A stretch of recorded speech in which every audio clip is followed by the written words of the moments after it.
Hi everybody.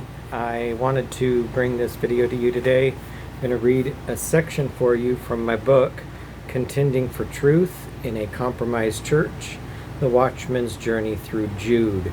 I'm going to read for you today the section on the first two verses, Jude 1 and 2, the servant's greeting.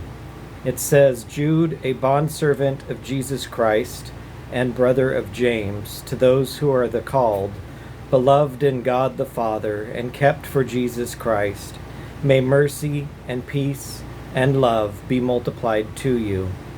Now, from the very first words, Jude anchors himself, not in family privilege, but in spiritual posture. He does not identify himself as the half-brother of Jesus, though he certainly was. Instead, he calls himself a bond servant, a slave by choice, fully surrendered to Christ. That alone reveals something profound. Jude isn't clinging to bloodline.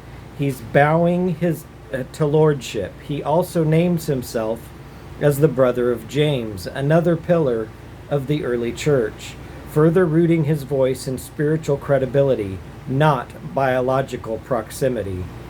And then comes the audience, to those who are the called, beloved in God the Father, and kept for Jesus Christ.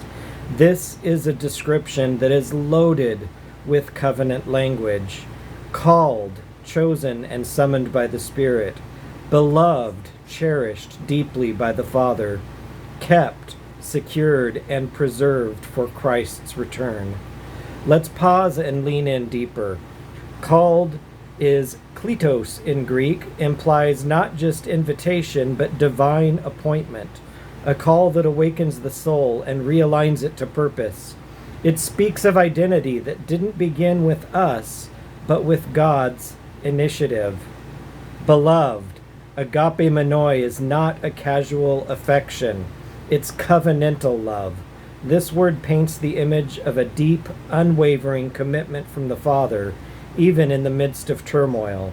You are not merely loved, you are kept in love, as one sealed by divine affection.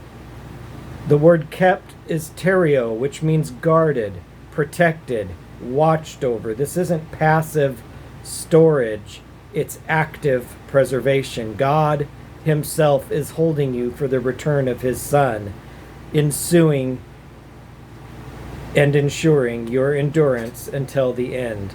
These aren't just spiritual buzzwords, they're anchors for identity. Jude opens this letter by saying, before we deal with the deception, let's secure your foundation. Finally, Jude blesses them with mercy, peace, and love, but not just in measure. He says, may it be multiplied.